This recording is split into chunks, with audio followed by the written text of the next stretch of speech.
Ampitomboana amintsika hatrany ry havana ny fahasoavana sy ny fiadanana avy amin'Andriamanitra raintsika sy Jesosy Kristy Tompo. Faly miarahatatsika rehetra indray fanaraka izao fandarana logos izao izay fanarakareo isaky ny alahady maraina eto amin'ny pejitsika RGL. Androany alahady faha-efatra ny volana May taona 2024. Manasa antsika ry araka ivavaka mialohan'ny andrenesantsika ny hafatra. Andriamanitra misaotra anao zahay noho n'ity maraina vaovao izay nomenao anay ity. Misaotra satria entinao mitanila eto amin'ity toerana fisitahana ity zahay. Manako-lazaina aminay mandrakariva ianao. Ianao ilay zanak'ondrin'Andriamanitra izay manaisotra ny fahotan'izao tontolo izao. Hitenena aminay araka ny fanoanao. Fa vonona ny andray anao zahay. Amen. Ny tenin'ny soratra masina izay akantsika ny hafatry ny tenin'Andriamanitra amin'ity alahady maraina ity dia arak'izay hita ao amin'ny boky ny Apokalipsy toko fahadimy. Apokalipsy toko fahadimy ny andininy faha 1 ka hatramin'ny andininy faha 4 no texte voalahatra hotorian'androany. Apokalipsy toko fahadimy ny andininy faha 1 ka hatramin'ny faha 4. Vaky toy izao rehefa hita amin'ny anaran'i Jesosy tompontsika. Ary nahita aho sady nandre feon'anjely maro manodidina ny seza fiandrianana sy ny zava-mananaina ary ny loholona. Ary ny isany dia alinalina sy arivoarivo. Nanao tamin'ny feo mahery hoe: ny zanak'ondry izay novonoina dia miendrika handray hery sy harena sy fahendrena sy faherezana sy haja sy voninahitra ary saotra. Ary izao zavatra ary rehetra izao, na izay any an-danitra, na izay aty ambony tany, sy ny any ambany tany, na izay any an-dranomasina, mba amin'izay rehetra ao anatiny, dia reko samy nanao hoe: ho an'ilay mipetraka eo ambony seza fiandrianana sy ho an'ny zanak'ondry anie ny saotra sy ny haja sy ny voninahitra ary ny fanjakana mandrakizay. Ary ny zava-mananaina efatra nanao hoe: Amen. Ary ny olona dia miakohoka ka mivavaka. Amen.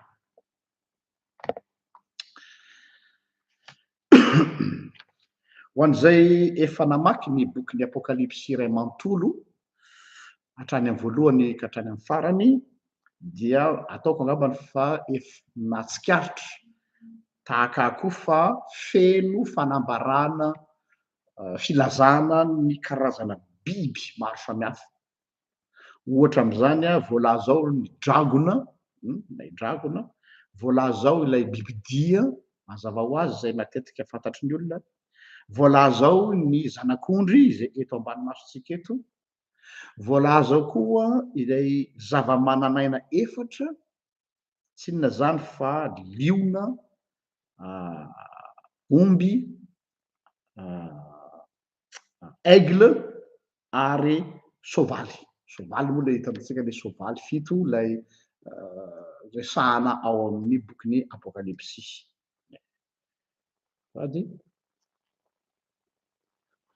Reo zany matetika no biby tanisaina ao amin'ny bokin'ny Apokalipsy izay anjarantsika eto. Amin'ireo karazana biby maro samihafa matetika miverimberina ao amin'ny bokin'ny Apokalipsy ireo dia misy anankiray eto no misongadina, dia ny zanak'ondry. Io no fahitana ny jaune, ilay zanak'ondry mipetraka eo ambonin'ny seza fiandrianana. Kanefa ny akamaroan'ny mpamaky ny bokin'ny Apokalipsy rehefa mamaky ny bokin'ny Apokalipsy, ary za mino fa na ianao io aza, raha anontaniako hoe inona no manamarika ny olona indrindra rehefa mamaky ny Apokalipsy izy amin'ireo karazana biby ireo, dia ilay bibidia foana no voarain'ny olona. Ilay bibidia foana no tadidin'ny olona hoe ahoana io bibidia io, ahoana io bibidia io. Io zany no tonga dia marqué ny sain'ny olona mpamaky ny Apokalipsy. Tsy ilay zanak'ondry mihitsy. Or eto ny voalazan'ny texte dia ny zanak'ondry no mipetraka eo ambony seza fiandrianana, fa ny marqué ny sain'ny mpamaky ny bokin'ny Apokalipsy dia ilay bibidia. Inona ny antony?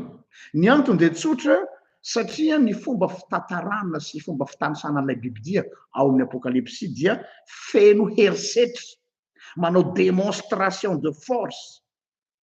Kanefa etsakilany ilay zanak'ondry dia tsy miteny tsotra ary tsy tsikaritra akory aza fa azo lazaina hoe inaperçu zao teny frantsay. Ny antony zany rehetrarehetra zany dia fahitako azy ary ny fandinihako ny bokin'ny apokalipsy ary efa nanoratra boky eviteniny amin'ny bokin'ny apokalipsy dia fanaininy mpanoratra ny apokalipsy mihitsy ny fomba ilazany azy an'izany zavatra zany. Satria rehefa miresaka zanak'ondry isika, zanak'ondry zany dia toa tsy hoe toa fa milaza fa fahalemena, fahosana, fa ary indrindrandrindra fanetretena. Eto amin'ny texte anjarantsika eto dia lazainy hoe zanak'ondry za so jerentsika amin'ny teny frantsaizy dia hoe l'agneau immolé, fa eto amin'ny anjara texte atsika eto dia ahoana fomba ilazany azy amin'ny teny malagasy, zanak'ondry izay novonoina. Zanak'ondry izay novonoina na agneau immolé.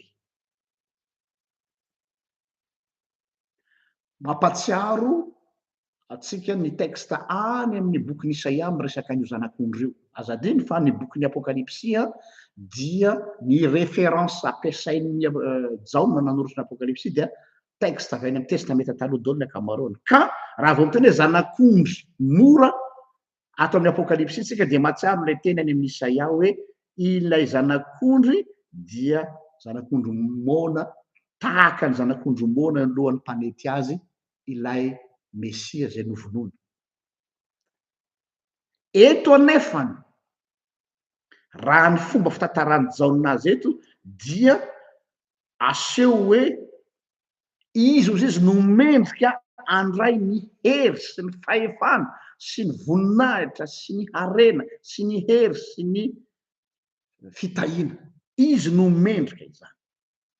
Dia jereo tsara le contraste mahavariana, zany hoe le fahasamihafana manao hoe aseho zanak'ondry mora, zanak'ondry tsotra, zanak'ondry malefaka, kanefa miakohoka eo anolohan' zany zanak'ondry zany ny zava-mananaina rehetra.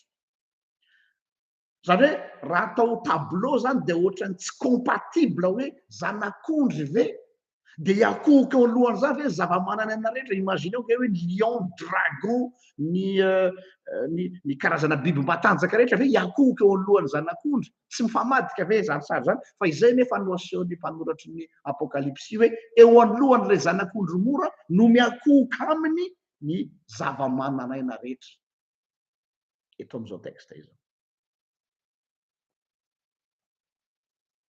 Raha ilay bibidia izay matetika ino no mahavariana antsika raha miseho amin'ny endrika metraketraka sy mampijaly sy mamono dia asehon'io apokalipsy anefany fa io bibidia io dia voafetra ny fahefana ary ilay zanak'ondry izay malefaka ka novonoina ary tsy masetrasetra fa nosetrasetraina dia izy anefa ny fanjakany maharitra mandrakizay. Zany hoe mifamadika ny paradigme. Ireo izay misetrasetra sy manana ny hery sy ny fahefana, zay ny fisehoany ety ivelany dia voafetra ny fahefana. Ary ilay zanak'ondrin'Andriamanitra izay malefaka sy osa sy tsy misetrasetra no azy ny fahefana rehetra.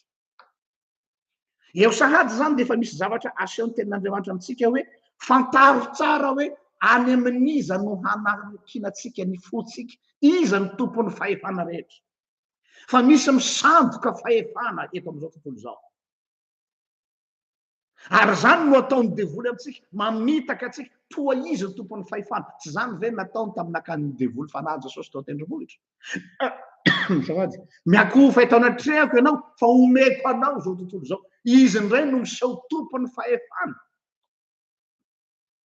Izy zay tokony hakohoka eo anatrehany zanak'ondrin'Andriamanitra, izay nolazainy Jesosy hoe aza maka fanahy Jehovahandriamanitra ao fa ianao no tokony hakohoka eo anatrehany.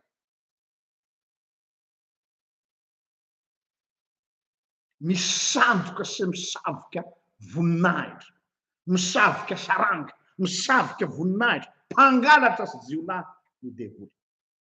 Kanefa dia ny zavatra mahagaga, jereo tsara zao raha mamaky ny apokalypsy anao le bibidia, dia masarika ny olona izy satria manao démonstration de force. Fa Jesosy kosa na ny voninahitry ilay zanak'ondry tsy masarika ny olona satria miseho amin'ny fanetretena. Ary io dia zavatra mahavariana eo anivon'ny fiainana maha-olombelona koa dia misy taratra n'izany. Misy fomba fitenitsika malagasy zay manao ny tapany any no maninona no mikobana.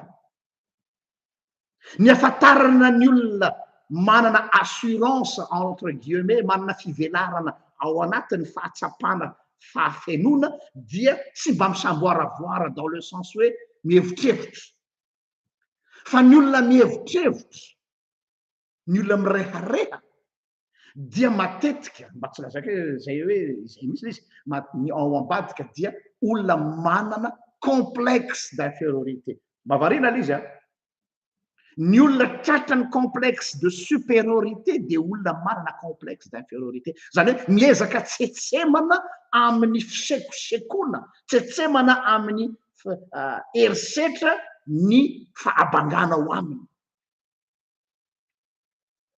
amin'ny lafiny rehetrarehetra io. Manana problème io olona io, misy zavatra tsy ampy ao aminy, misy zavatra banga ao aminy, dia ezahany fenona amin'ny rentirenty, ezahany fenona mety amin'ny vola zany, mety ezahany fenona mety amin'ny karazana fampiasana herisetra zany. Ary matetika ny olona heverina ho manana fahefana sy voninahitra no mampiasa an'izy io. Zany hoe taratry ny fahosana.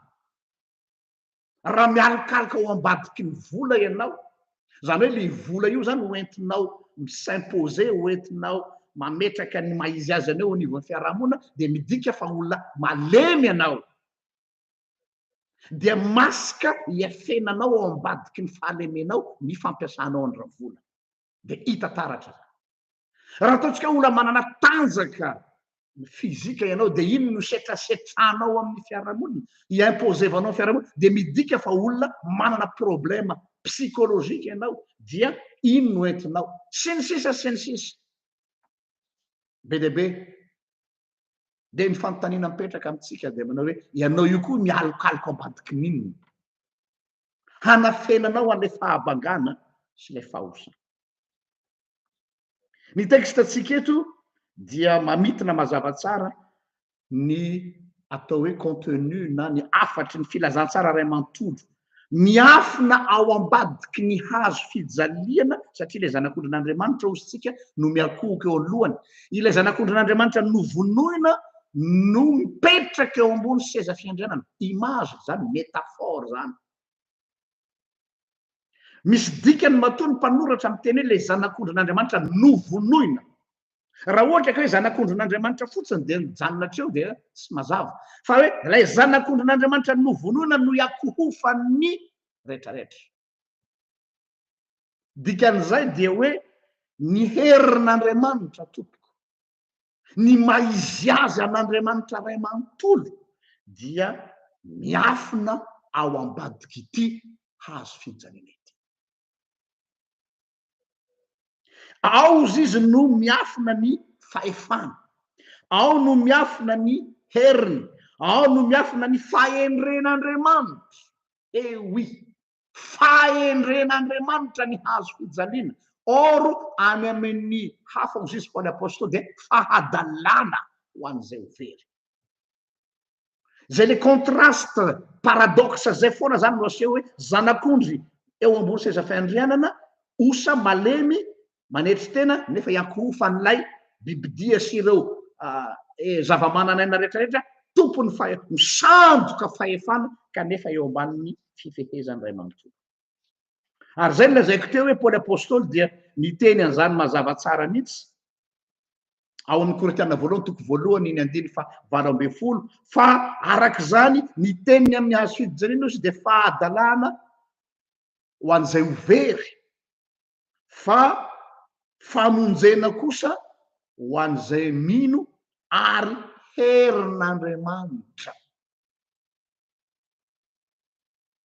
Sarotra amin'ny sain'olombelona sy ny fahendren'olombelona ny manaiky izany. Zany hoe Andriamanitra ny safidy ny hanambaratena eo amin'ny azo fijaliana irery ihany.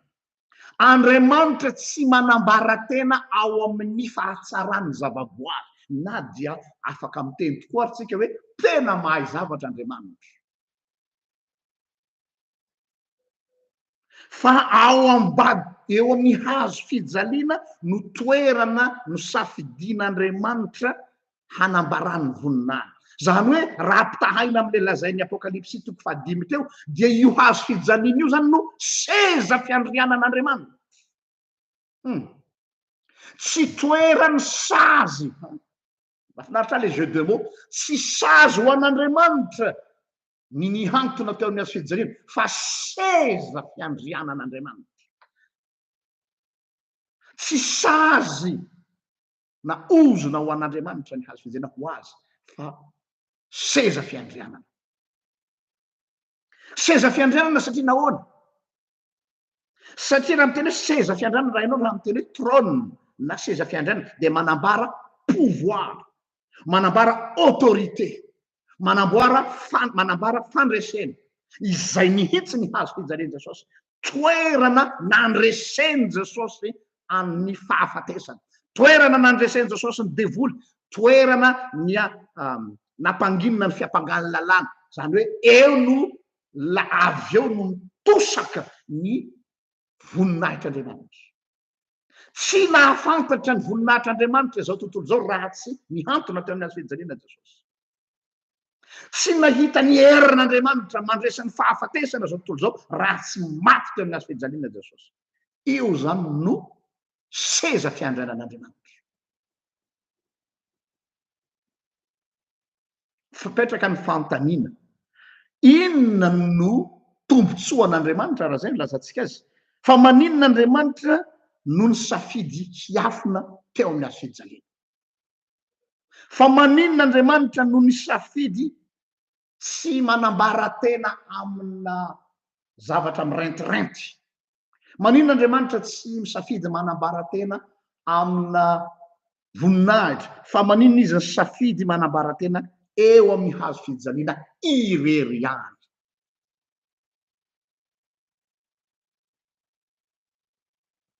Amin'ny maha olombelona atsika izay contraire an'Andriamanitra, izay foana ho any tapany any kobana amintsika olombelona zao dia hoe raha zah kosa Andriamanitra tokony mba nanambaratena tao anatina zavatra mideradera sy moeraoera, fa mety moramora kokoa nandresena lahatra ny olona. Fa atao ahoana moa ny andresena lahatra ny olona ny amin'ny atao hoe voninahitr'Andriamanitra nefa hazo fijaliana no resahanao?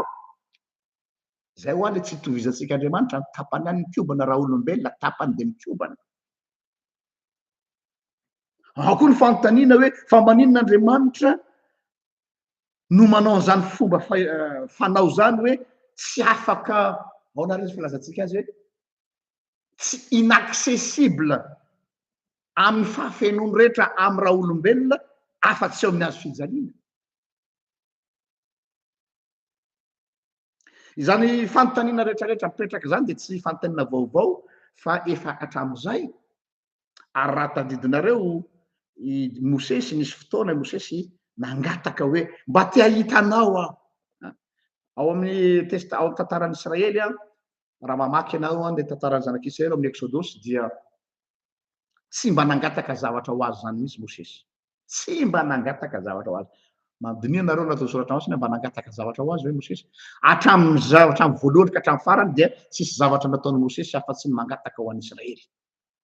Kio ny zanak'Israely dia Andriamanitra mangataka ho azy. Noana zanak'Israely dia Andriamanitra mangataka ho azy. Mangetaheta. Fa indray andro izy mba nangataka bakany. Zany hoe karazana ahoana rehefa zany hoe mba tsy privilège akory fa mba fangatahana hoe mafy ny mahazo aho. Fa zao mba fangatahako aminao Andriamanitra, mba ataova mahita ny tavanao. Ampy ahy zay. Raha mba mahita ny tavanao aho zao manoloana an'izao zavatra manjo mahazo ahy zao, tsy maraina tsy atoandro hariva samy mamely azy daholo ny olona. Sanatrian'izany ohatra ny sac de sable. Tsy mora anie nahazo an'i Mosesy.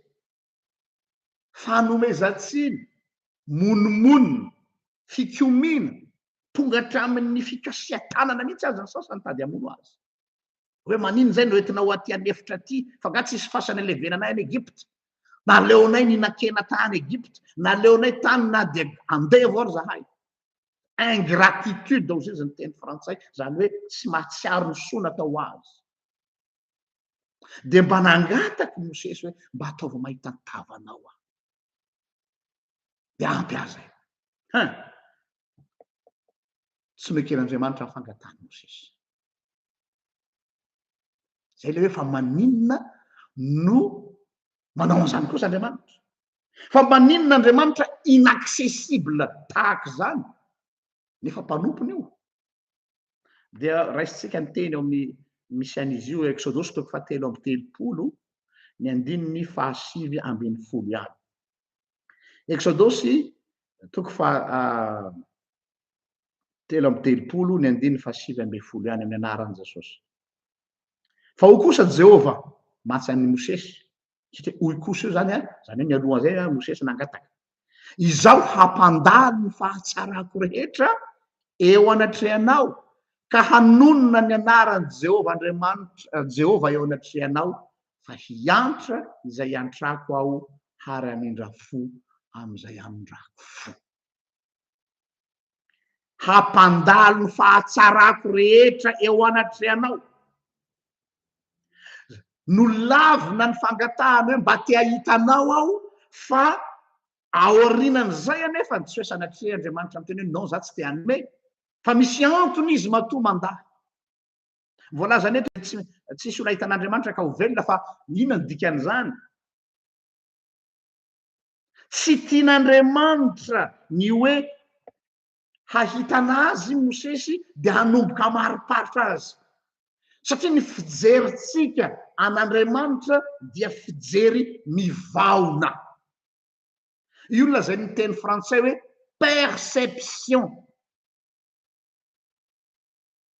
perception hainareo zany perception zany hoe manahoana ny fijerinao raha ohatra ka nanaiky Andriamanitra ny hampiseho ny voninahiny eo amin'ny 5:7 izy de fa tena zany hampahitao ny voninahitra ao zany hoe hampahitany tavany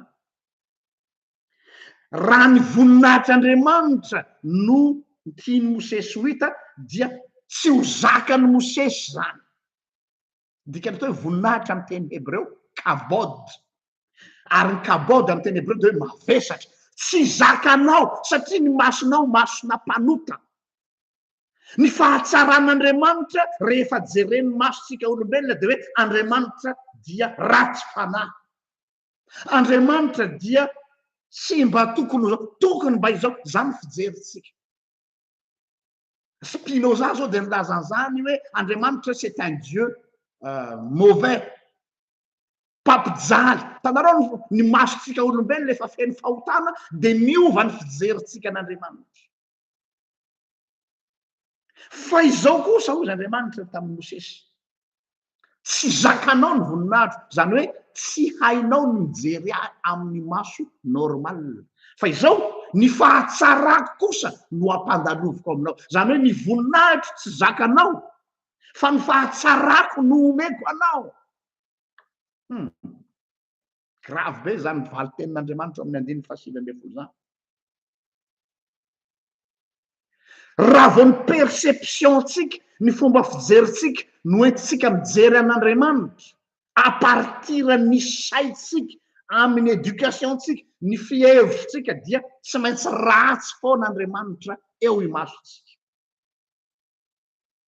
fa nahoana loatra lahy fa maninona lahy de mampatsiaro an'le teny eo amin'ny filazantsara tamin'ilay fanoarana ny amin'ny denaria tadidinareo iny le hoe tonga n'ilay mpampiasa de nandeha naka mpiasa teny an-tsena de naka olona zay mipetrapetra-potsiny eny andao anao miasa any an-tanimboly de mena denaria ray ianao zay ny contrat ny fanarahana dia mandra-parivony andro ilay patron de naka olona teny zany hoe vao maraina mandrapa tonga ny après-midi misy ara sasany efa ho adiny ray alohan'ny tsy ravan'ny asa mbola naka olona ihany izy tonga am'izay ny fizarana karama nilahatra dia nanomboka tamin'ilay niasa tamin'ny ora farany sy ilay tamin'ny voalohany. Dia rehefa nahita ilay niasa tamin'ny ora voalohany nahita n'ilay ray nandray karama mitovy aminy dia tezitra izy.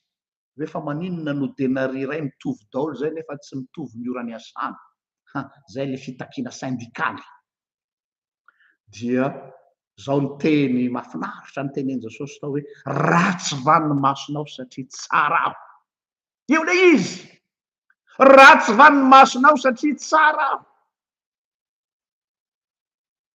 Niafalinao tamin'ny voalohany rehefa hoe ho alaiko hiasa ny tanimboly ianao satria ianao raha tsy nisy atokony tsy nanako hoanina tsy mba nisy olona nitsetra anao ka naka anao hiasa ny tanimboly fa fangorariko anao ny nakako anao miasa tany dia nisaotsaotra ianao tamin'izay fotoana izay merci patron hanika rehefa tonga amin'izay ny fotoana andraisana karama dia lazainao fa hoe olon-droza aho olona ratsy fanahy aho ratsy va ny masonao satria tsara aho. Io ny problema atsika. Manahoana ny fijerinao an'Andriamanitra. Amin'ny teny frantsay dia hoe c'est un regard biaisé. Ina zany regard biaisé zany satria ianao efa ratsy fanahy. Satria zaho efa ratsy fanahy.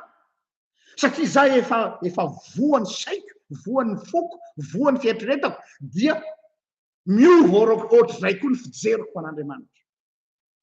Ka tsy hitako intsony ny maizy azy an'Andriamanitra. Lay fahatsaran'Andriamanitra, lay bonté, hampandalo ny fahatsarako rehetra ao aminao aho. Tsy hita intsony zany. Hadininao ve Mosesy? Te hitanà ve ianao? Nefa dia naleoko teo alohanao any nandalo teo alohanao, nosokafako teo alohanao ranomasina mena. Mbola inona ny tadiavinao ankoatr'izany? Nataoko nandongalika teo alohanao Farao tamin'ilay loza folo, mbola inona ny mihoatra an'izany? Nomeko ny papelika ianareo, nomeko ny mana ianareo, nampandreseko firenena maro ianareo, dia mbola sainao ihany very Mosesy miteny hoe ampahitao ny tava anao. Nampandaloviko teo alohanao ny fahatsarako rehetra. Dia mbola ozy anany ianao hoe ampahitao ny tavanao. Havako, isika io. Adinontsika daholo zay rehetra nataon'Andriamanitra tamintsika rehefa mandalo ady sarotra tsika. Dia tenitsika hoe Andriamanitra ataovy mahita ny voninahitra zany fanaontsika rehefa mivavaka. Asahoy ny voninahitra ao. Dia ozy mamaly anao tahaka ny Mosesy hoe zanako, efa nampandaloviko teo alohanao ny fahatsarako rehetra. Tsy hitanao zany. Lasa eritreritra. Kanefa dia tahaka izany no safidian'Andriamanitra hanambarana tena amintsika. Tsy tian'Andriamanitra mihitsy zany tsika no isika sy ny saitsika no hiezaka haminaviana sy hamariparitra an'Andriamanitra. Conceptualiser non, tsy tian'Andriamanitra zany. Satria io Andriamanitra tsika io dia tsy mitovy amintsika ary tsy mifonctionne ohatra tsika. Amin'ny teny vahiny théologiana, teny teknika dogmatika, ny ilazana an'Andriamanitra dia hoe le tout autre. Inona le tout autre zany hoe mifanohitra sy mifanipaka amin'ny fiheverantsika azy Andriamanitra. Raha mitenitsika hoe zany Andriamanitra zany dia ohatr'izao dia ny contraire an'izay izy. Satria ny fihevitro ozy Andriamanitra ka dia Andriamanitra miafina eo imason'ny olona izy arak'izay fa Andriamanitra manambara-tena kosa. Izy no manambara-tena amintsika. Tsy tiany isika hoe isika no handeha hamantatra an'Andriamanitra araka ny saintsika, fa izy no manambara-tena antsika. Ka amaranako izao toriteny izao dia izao hoe ianao lay mitady voninahitr'Andriamanitra io. Ianao lay te hahita ny voninahitr'Andriamanitra io amin'ny Exodosy 7:30-9:20 hoe mba ampahitao ny voninahitra ao aho.